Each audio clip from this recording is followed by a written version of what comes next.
अस्सलाम वालेकुम रहमतुल्लाहि व बरकातुहू। मैं हूँ सैयद अब्दुल वहाब शिराजी और आप देख रहे हैं नुक्ता गाइडेंस चैनल। जादू नगरी जिन्नात व अमलियात की दुनिया, इस सिलसिले की एक और बहुत ही अहम वीडियो लेकर आपके सामने हाजिर हुआ हूँ।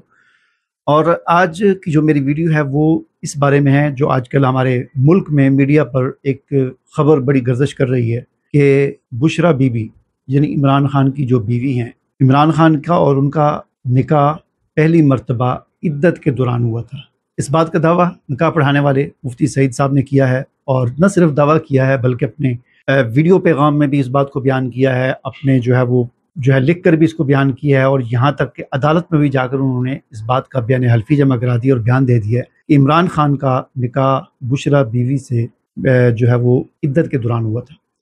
मेरा वीडियो बनाने का मकसद ये है कि इद्दत के दौरान मैं आपको जो चीज़ समझाना चाहता हूँ कि इद्दत के दौरान निकाह क्यों किया जाता है, इसका मकसद क्या है। और ख़ास तौर पर बुशरा बीबी के बारे में अगर हमने ये खबर सुनी है कि उसने इद्दत के दौरान निकाह किया है, और फिर उसका एक दूसरा रुख ये भी है कि वो एक आमिला है, यानी अमलियात का काम करने वाली औरत है। जादू के अमलियात और इस किस्म की चीज़ें उसकी तरफ मंसूब हैं,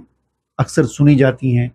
इस तरह के अमलियात और काम जो आमतौर पर जादूगर करते हैं उसके बारे में भी इत्तला मिलती रहती हैं कि बनी गाला में इस किस्म के चक्कर होते रहते हैं बुशरा बीबी के हुक्म पर, ठीक है ना। तो इस चीज़ को मद्देनज़र रखते हुए अब हमारे समझ में ये बात आ जाती है कि बुशरा बीबी ने इमरान खान के साथ इद्दत के दौरान निकाह क्यों किया। नाज़रीन, इस बात को समझाने के लिए मैं थोड़ा सा आपको ये बताना चाहूँगा, एक और बात आपको बताना चाहूँगा जो मैंने अपने पहली कई वीडियोज़ में इस बात को ज़रा तफसील के साथ बयान भी किया है। क्योंकि ये जादू नगरी के सिलसिले की जो मेरी वीडियोज़ हैं ये तकरीबन बहुत ज़्यादा हो गई हैं। तकरीबन मेरे चैनल पर सिर्फ 300-400 के करीब इनकी तादाद है। इस मौजू पर जो मैंने वीडियोज़ अब तक मैं बना चुका हूँ 300-400-500, कुछ दूसरे चैनल पर भी हैं, तो सब मिलाकर बहुत सारी वीडियोज़ बनती हैं। मैंने जादू के हवाले से और जादूगरों के हवाले से और जादूगरों की अमलियात के हवाले से बड़ी तफसील के साथ बातें की, और उनमें से चंद एक बातें जो ख़ास तौर पर मैं आपको बताना चाहता हूँ, दोबारा थोड़ा सा आपको रिपीट करना चाहता हूँ, तफसील में मैंने चाहूँगा वो ये है कि मैंने ये बात कई बार बताई है कि हमारे मुल्क में आप अक्सर सुनते हैं कि छोटा बच्चा अगवा हो गया या छोटी बच्ची अगवा होगी, जिसे हम नाबालग बच्चा या नाबालग बच्ची कहते हैं, और फिर वो अगवा होने के बाद कुछ दिनों के बाद उसकी लाश मिलती है। पता चलता है जिसके साथ जिनसी ज़्यादती करके इसको गला दबा के मारा गया है, पता चलता है इसको जिनसी ज़्यादती करके इसको ज़िबा कर दिया गया। ये जो भी हुआ यानी जिनसी ज़्यादती करके इंतहाई तशद्दुद का निशाना बनाकर उस बच्चे या बच्ची को मार दिया जाता है। इस तरह के वाक़यात बहुत होते हैं। तो मैंने अपनी वीडियो के अंदर ये बात बताई थी कि ये वाक़यात जो होते हैं इनमें 80 या 90% वो लोग ये काम करते हैं जो अमलियात के काम में मुलव्वस हैं, यानी जो जादू नगरी और अमलियात का काम करते हैं वो ये काम करते हैं।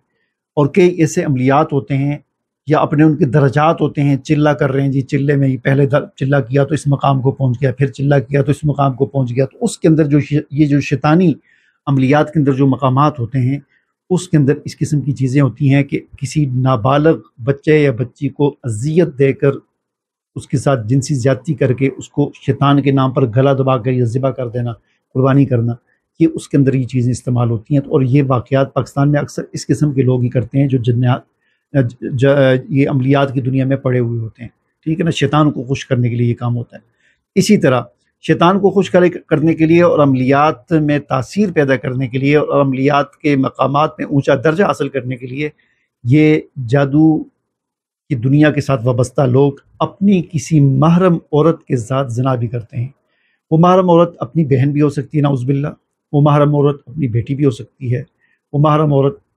कोई और ऐसी भी हो सकती है जिसके साथ निकाह करना जायज़ नहीं और उसके साथ ज़िना किया जाता है,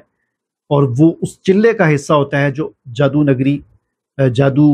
की जो अमलियात हैं उसमें आला मकाम हासिल करने के लिए या किसी अमल के अंदर तासीर पैदा करने के लिए इस किस्म के काम किए जाते हैं। चुनांचे हम अक्सर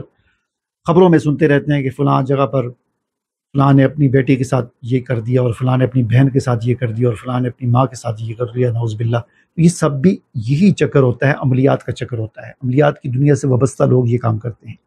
इसी तरह शैतान को खुश करने के लिए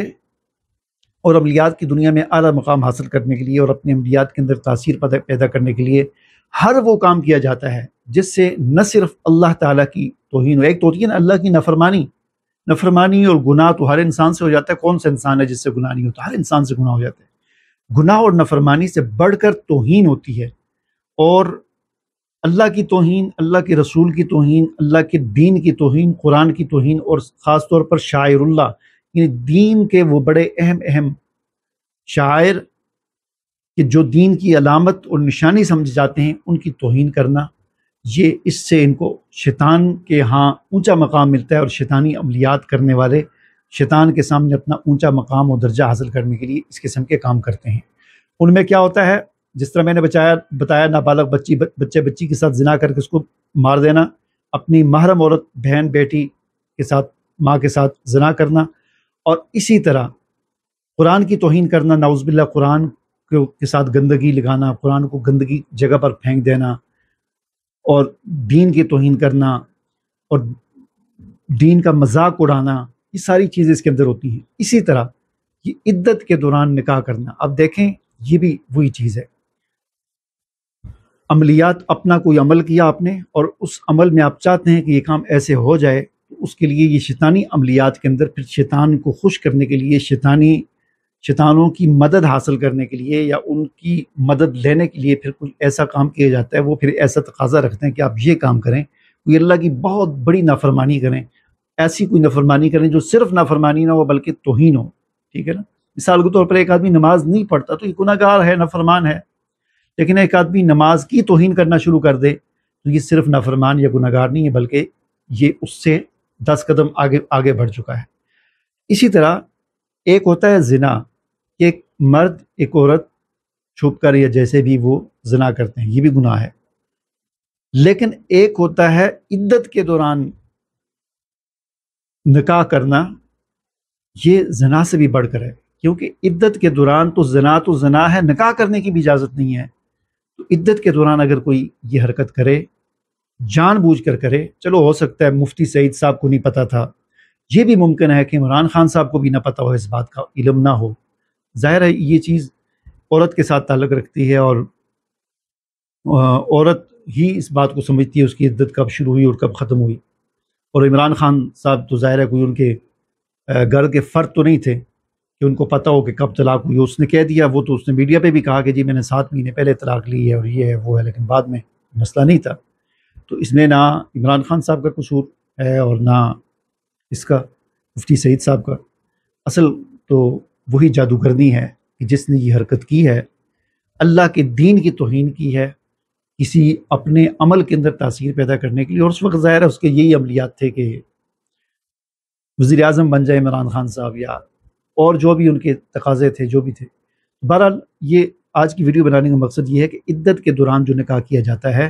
یہ جادوگری کی عملیات کے اندر اونچا مقام حاصل کرنے کے لیے، یہ اپنے عمل کے اندر تاثیر پیدا کرنے کے لیے کیا جاتا ہے،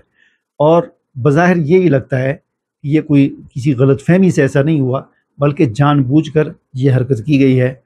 اور اپنے جادوگری کے عملیات کے اندر تاثیر پیدا کرنے کے لیے یہ حرکت کی گئی ہے۔ مجھے اجازت دیجیے، اللہ حافظ۔